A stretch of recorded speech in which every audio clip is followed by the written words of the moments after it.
اور اب انہوں نے ملاقاتیں شروع کر دی ہیں، اور پاکستان مسلم لیگ نون نے اپنے اتحادیوں کا اجلاس بھی بلا لیا ہے، اور جو فضل الرحمان سے بھی بات ہوئی ہے، اور دونوں سے پنجاب کی صورتحال پر گفتگو کی گئی ہے، اور اتحادی جماعتوں کا اجلاس بھی بلایا گیا ہے، اور وہ صرف یہ چاہتے ہیں کہ پنجاب کی صورتحال کے معاملے پر جو رابطے ہیں وہ تیز کیے جائیں اور کسی طریقے سے اپنی عزت بچائی جائے، چونکہ آصف زرداری آئے تھے بڑھ کے مارتے ہوئے، وہ بھی واپس چلے گئے ہیں اور ان کے ہاتھ بھی کچھ نہیں آیا۔ قومی سلامتی کمیٹی کا اجلاس دوبارہ طلب کیا گیا ہے، اور یہ جمعے کو ہونے والا جو اجلاس تھا، جو پچھلے جمعے کو، اس میں جو چیزیں اور جو تجاویز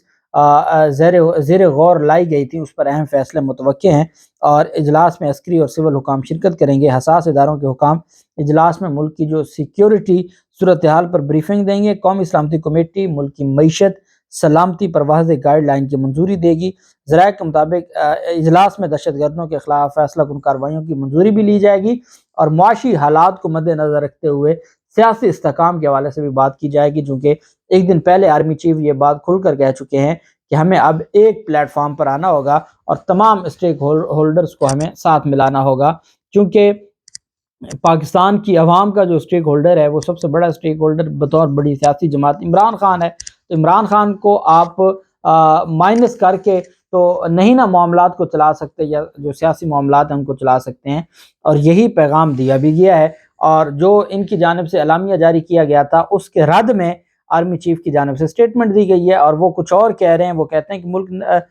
بڑے وہاں کہا گیا کہ معاشی طور پر، اور اسحاق ڈار کی، رانا ثناءاللہ نے کہا کہ اسحاق ڈار اور معاشی صورتحال پر اطمینان کا اظہار کیا گیا۔ آرمی چیف کہہ رہا ہے کہ ملک کے تو حالات ہی بہت خراب ہیں، انتہائی نازک دور سے یہ گزر رہا ہے، اور اب ہمیں مل کر اس سارے معاملے کو دیکھنا ہوگا، تو وہ تضاد آ گیا۔ اب دیکھتے ہیں کہ آج کیا فیصلے ہوتے ہیں، اور آج جو قومی سلامتی کا اجلاس ہے اس میں کیا سامنے آتا ہے، جو بھی تفصیل ہوگی وہ بھی میں آپ کے ساتھ شیئر کروں گا۔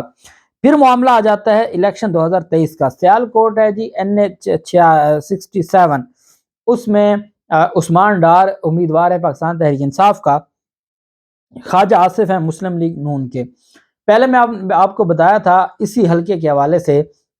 جس میں 56 اور 26 کا فگر آیا تھا، اور وہ حبیب اکرم نے، دنیا نیوز نے وہ سروے کیا تھا۔ اب یہ جو سروے ہے یہ ہم نیوز کی جانب سے کیا گیا ہے، اور اس میں جو عثمان ڈار ہے اس کو 54%، پی ٹی آئی کو 54% لوگوں نے ووٹ دینے کا کہا ہے سیالکوٹ میں NH 67 میں، جبکہ خواجہ آصف جنہوں نے پہلے بھی فرمائشی سیٹ لی تھی اور ترلا کیا تھا اور منت کی تھی، اور انہوں نے وہ سیٹ لی تھی، اب ان کی ٹوٹل اوقات 20% ہے۔ مسلم لیگ نون کو 20% لوگ ووٹ دینے کا کہہ رہے ہیں، جبکہ 54% لوگ پاکستان تحریک انصاف کے ساتھ کھڑے ہیں۔ اسی علاوہ کسی کو ووٹ نہیں دیں گے وہ 16% ہیں، 16% لوگ ہیں جو کہتے ہیں ہم کسی کو ووٹ نہیں دیں گے، اور 10% ہیں جو باقی سیاسی جماعتوں کو ووٹ دینے کی بات کر رہے ہیں۔ تو یہ خواجہ آصف کی اور مسلم لیگ نون کی پنجاب میں ٹوٹل اوقات رہ گئی ہے۔ جو پنجاب کو اپنا گڑھ سمجھتے تھے، اور جو یہ کہتے تھے کہ پنجاب کی سیاست ہماری ہے، اور پنجاب کے حوالے سے وہ ہمیشہ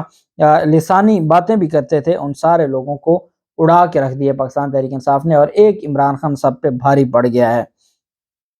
پاکستان تحریک انصاف کی جانب سے یہ اعلان کیا گیا ہے کہ چیف الیکشن کمشنر کے خلاف ایک اور ریفرنس دائر کرنے کا فیصلہ کیا گیا ہے، بلکہ ریفرنس تیار کر لیا گیا ہے، پی ٹی آئی کی وکلا ٹیم کی جانب سے یہ بتایا گیا ہے۔ انہوں نے یہ کہا ہے پاکستان تحریک انصاف نے کہ الیکشن کمیشن وفاقی حکومت کا ذیلی ادارہ بن چکا ہے، اور وزیر داخلہ رانا ثناءاللہ اور چیف الیکشن کمشنر دونوں نے آئین اور عدالتی نظام پر سنگین حملہ کیا ہے، جو اسلام آباد ہائی کورٹ کے فیصلے پر عمل درآمد نہیں کیا گیا۔ انہوں نے کہا کہ اعجاز چودھری جو سینیٹر ہیں پاکستان تحریک انصاف کے، وہ چیف الیکشن کمشنر کے خلاف پہلے ہی سپریم جوڈیشل کونسل میں ریفرنس دائر کر چکے ہیں۔ اب یہ دوسرا ریفرنس ہے جو اسلام آباد ہائی کورٹ کے فیصلے کی خلاف ورزی میں جو اسلام آباد ہائی کورٹ کے فیصلے کی خلاف ورزی میں الیکشن کمیشن نے توہین کی ہے، چیف الیکشن کمشنر نے توہین کی ہے، اس بنیاد پر یہ ریفرنس جو ہے وہ دائر کیا جا رہا ہے۔ انہوں نے پاکستان تحریک انصاف نے کہا کہ موجودہ الیکشن کمیشن کے زیر انتظام انتخابات میں ہم ضرور حصہ لیں گے۔ پی ٹی آئی 2 ضمنی انتخابات میں پہلے بھی حصہ لے چکی ہے۔ الیکشن کمیشن کی جانب سے مبینہ دھاندلی کے باوجود حکمران اتحاد کو شکست دی ہے۔ ملک کی سیاسی اور سلامتی صورتحال کو نظر انداز نہیں کیا جا سکتا، اور اگر ہمیں جو ہے وہ ملک کی سیاسی اور جو سلامتی ہے اس کو اگر ہم نے سامنے رکھنا ہے تو سیاسی استحکام ضروری ہے۔ معاشی حالات ایسے ہیں کہ پاکستان جو ہے وہ اس وقت ڈیفالٹ کے قریب پہنچ چکا ہے، اور دنیا، بھارت جیسے ممالک پاکستان کو پہلے ہی ڈیفالٹر قرار دے چکے ہیں، اور کیا بات ختم ہوگی جب مفتاح اسماعیل کہہ رہا ہے کہ ٹیکنیکلی پاکستان ڈیفالٹ کر چکا ہے۔ ان سارے حالات میں پاکستان تحریک انصاف کا یہ ماننا ہے کہ اگر ہم صاف اور شفاف الیکشن نہیں دیا جاتا اور سیاسی استحکام پیدا نہیں ہوتا تو کبھی بھی معاشی استحکام نہیں آئے گا۔ ان کا یہ کہنا ہے کہ جو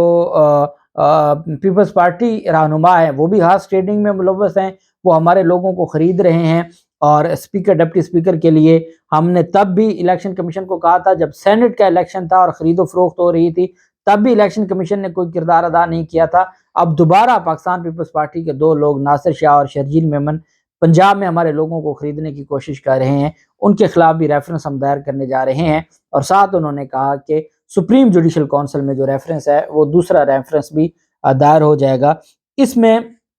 کردار ہے سپریم جوڈیشل کونسل کا، جس کے ہیڈ ہوتے ہیں چیف جسٹس آف پاکستان، کہ جناب اگر آپ نے ایک ریفرنس آپ کے پاس پہلے بھی آیا ہے اور ایک سیاسی جماعت ہے جو اس وقت سب سے بڑی سیاسی جماعت ہے، اس کو امپائر پر، ایک ٹیم ہے اس کو امپائر پر اعتماد نہیں رہا، اور وہ کہتے ہیں جی ہمارا امپائر تبدیل کریں، یہ تو جانبدار ہے، غیر جانبدار ہے ہی نہیں، اور باقاعدہ اس کے ثبوت ساتھ لگائے ہیں، اور سپریم جوڈیشل کونسل آپ نے ایک ادارہ بنایا جہاں ان کا مواخذہ ہو سکتا ہے یا احتساب ہو سکتا ہے، اور آپ 6 ماہ سے اس ریفرنس کو اپنے جو اپنے پاس رکھ کے بیٹھے ہیں، سپریم جوڈیشل کونسل اس کے اوپر عمل یا ایکشن نہیں لے رہی یا نوٹس نہیں لے رہی، تو پھر کیا فائدہ احتساب کا؟ پھر اس کا مطلب یہ ہوا کہ بھئی یہ جتنے بھی بڑے لوگ ہیں، ججز کا تو پہلے احتساب قاضی فیصل صاحب کیس کا ہم نے دیکھ لیا، اس کے بعد باقیوں کا بھی اگر آپ نے یہی حال کرنا ہے تو پھر تو اس کا مطلب یہ ہوا کہ سپریم جوڈیشل کونسل کے ادارے کی کوئی ضرورت نہیں ہے، کہ جہاں چیف الیکشن کمشنر جس نے اگلا الیکشن کروانا ہے اس پر عدم اعتماد کیا گیا، ریفرنس دائر کیا گیا، اور آپ اس پر خاموش ہیں، نہ نوٹس کرتے ہیں، نہ آپ اس کو سنتے ہیں، نہ ہیئرنگ ہوتی ہے، تو پھر اس کا مطلب کیا ہوا کہ بھئی آپ لوگوں کو یہ بتا رہے ہیں کہ پھر یہ معاملات انصاف اور احتساب اور مواخذہ نہیں ہوگا۔ پاکستان تحریک انصاف پھر بھی پر امید ہے، کیونکہ اس نظام کے اندر رہنا ہے، اس وجہ سے وہ نیا ایک اور دوسرا نہلی ریفرنس دائر کر رہی ہے جو تیار ہو چکا ہے، جس پر، اور یہی وہ ریفرنس ہے،